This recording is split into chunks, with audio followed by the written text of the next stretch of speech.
ದೇಶಾದ್ಯಂತ ಮತದಾರರ ಪಟ್ಟಿಯ ವಿಶೇಷ ಸಮಗ್ರ ಪರಿಷ್ಕರಣೆ ನಡೆಯುತ್ತಿದೆ. ಇದರ ಬೆನ್ನಲ್ಲೇ ಕರಾವಳಿಯಲ್ಲಿ ಮತ್ತೊಂದು ಕುತೂಹಲಕಾರಿ ಬೆಳವಣಿಗೆ ನಡೆದಿದೆ.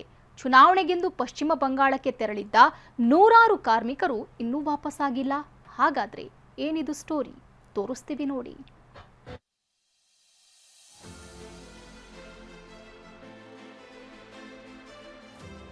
ಎಸ್ಐಆರ್ ಬೆನ್ನಲ್ಲೇ ಕರಾವಳಿಯಲ್ಲಿ ಸೃಷ್ಟಿಯಾದ ಕಾರ್ಮಿಕರ ಕೊರತೆ. ಚುನಾವಣೆ ಬಳಿಕವೂ ವಾಪಸ್ಸಾಗದ ಪಶ್ಚಿಮ ಬಂಗಾಳ ಕಾರ್ಮಿಕರು. ಎಸ್ಐಆರ್ ಕಾರಣ ವಾಪಸ್ ಬಾಂಗ್ಲಾದೇಶಕ್ಕೆ ತೆರಳಿರುವ ಗುಮಾನಿ. ದಕ್ಷಿಣ ಕನ್ನಡ ಜಿಲ್ಲೆಯ ಕಟ್ಟಡ ನಿರ್ಮಾಣ ಕ್ಷೇತ್ರದಲ್ಲಿ ಕೆಲಸ ಮಾಡ್ತಿದ್ದ ಪಶ್ಚಿಮ ಬಂಗಾಳ ಮೂಲದ ಕಾರ್ಮಿಕರು 2 ತಿಂಗಳ ಹಿಂದೆ ಚುನಾವಣೆಗೆಂದು ಊರಿಗೆ ತೆರಳಿದ್ರು. ಆದ್ರೆ ಚುನಾವಣೆ ಮುಗಿದ್ರೂ ಅವರಲ್ಲಿ ಬಹುತೇಕರು ಕೆಲಸಕ್ಕೆ ಮರಳಿಲ್ಲ. ಜಿಲ್ಲೆಯಿಂದ ತೆರಳಿದವರಲ್ಲಿ ಕೇವಲ 25% ಮಂದಿ ಮಾತ್ರ ವಾಪಸ್ ಬಂದಿದ್ದಾರೆ. ಪರಿಣಾಮ ಹಲವೆಡೆ ಕಟ್ಟಡ ಕಾಮಗಾರಿಗಳು ಅರ್ಧಕ್ಕೆ ಸ್ಥಗಿತಗೊಂಡಿದ್ದು ನಿರ್ಮಾಣ ವಲಯ ಕಾರ್ಮಿಕರ ಕೊರತೆಯಿಂದ ಕಂಗಾಲಾಗಿದೆ. ದೇಶಾದ್ಯಂತ ಮತದಾರರ ಪಟ್ಟಿಯ ವಿಶೇಷ ಸಮಗ್ರ ಪರಿಷ್ಕರಣೆ ಪ್ರಕ್ರಿಯೆ ನಡೀತಾ ಇದೆ. ಆದರೆ ಯಾವಾಗ ಈ ಪ್ರಕ್ರಿಯೆ ಪ್ರಾರಂಭ ಆಯಿತು ಅದಾದ ಬಳಿಕದಿಂದ ದಕ್ಷಿಣ ಕನ್ನಡ ಜಿಲ್ಲೆಯಾದ್ಯಂತ ಕಾರ್ಮಿಕರ ಕೊರತೆ ಕಂಡು ಬರ್ತಾ ಇದೆ. ಈ ಎಸ್ಐಆರ್ಗೂ ಕಾರ್ಮಿಕರ ಕೊರತೆಗೂ ಏನು ಲಿಂಕ್ ಎಂಬುದನ್ನು ನಾನೀಗ ವಿವರಿಸ್ತಾ ಹೋಗ್ತೇನೆ.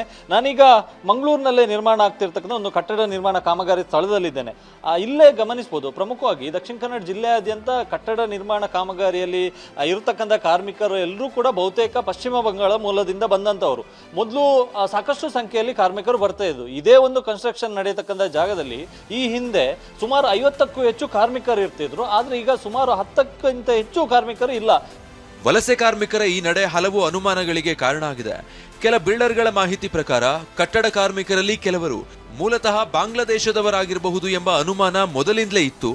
ನಕಲಿ ದಾಖಲೆಗಳನ್ನು ಸೃಷ್ಟಿಸಿ ತಾವು ಪಶ್ಚಿಮ ಬಂಗಾಳ ಮೂಲದ ಭಾರತೀಯರು ಎಂದು ಗುರುತಿಸಿಕೊಂಡಿರುವ ಗುಮಾನಿ ಇದೆ. ಕಟ್ಟಡ ನಿರ್ಮಾಣ, ಕಾಫಿ ತೋಟ, ಮೀನುಗಾರಿಕೆ ಸೇರಿ ವಿವಿಧ ಕ್ಷೇತ್ರಗಳಲ್ಲಿ ಕೆಲಸ ಮಾಡ್ತಿದ್ರು. ಆದರೆ ಪಶ್ಚಿಮ ಬಂಗಾಳದಲ್ಲಿ ಎಸ್ಐಆರ್ ಆರಂಭ ಆದ ಬಳಿಕ ವಾಪಸ್ ಬರಲಿಲ್ಲ. ದಾಖಲೆ ಪರಿಶೀಲನೆ ಭಯದಿಂದ ಕೆಲವರು ಬಾಂಗ್ಲಾದೇಶಕ್ಕೆ ವಾಪಸ್ ಹೋಗಿರಬಹುದು ಎನ್ನಲಾಗಿದೆ. ಅಲ್ಲಿ ಸುಮಾರು 60ರಿಂದ 65 ಜನ ಕಾರ್ಮಿಕರು ಕಳೆದ 1 ವರ್ಷದಿಂದ ಕೆಲಸ ಮಾಡ್ತಿದ್ರು.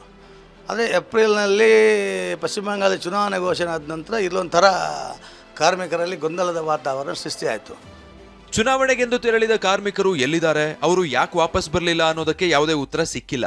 ಆದರೆ ಪಶ್ಚಿಮ ಬಂಗಾಳದಿಂದ ಬಂದಿದ್ದ ಬಹುತೇಕ ಕಾರ್ಮಿಕರು ಬಾಂಗ್ಲಾದೇಶ ಮೂಲದವರೆಂಬ ಅನುಮಾನ ಈ ಬೆಳವಣಿಗೆ ಮೂಲಕ ಇನ್ನಷ್ಟು ಗಟ್ಟಿಯಾಗಿದೆ.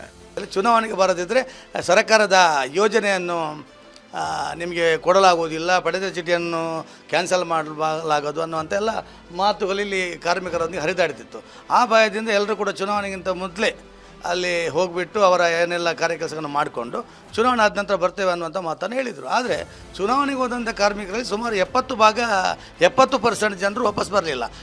ಸದ್ಯ ಕಾರ್ಮಿಕರ ಕೊರತೆಯಿಂದ ಕಟ್ಟಡ ನಿರ್ಮಾಣ ಕಾಮಗಾರಿ ಸೇರಿ ಹಲವು ಕ್ಷೇತ್ರಗಳಿಗೆ ಎಫೆಕ್ಟ್ ಆಗಿದೆ. ಮುಂದೆ ಇನ್ನಷ್ಟು ಸಮಸ್ಯೆ ಸೃಷ್ಟಿಯಾಗುವ ಸಾಧ್ಯತೆ ಇದೆ. ಅಶೋಕ್, TV9 ಮಂಗಳೂರು.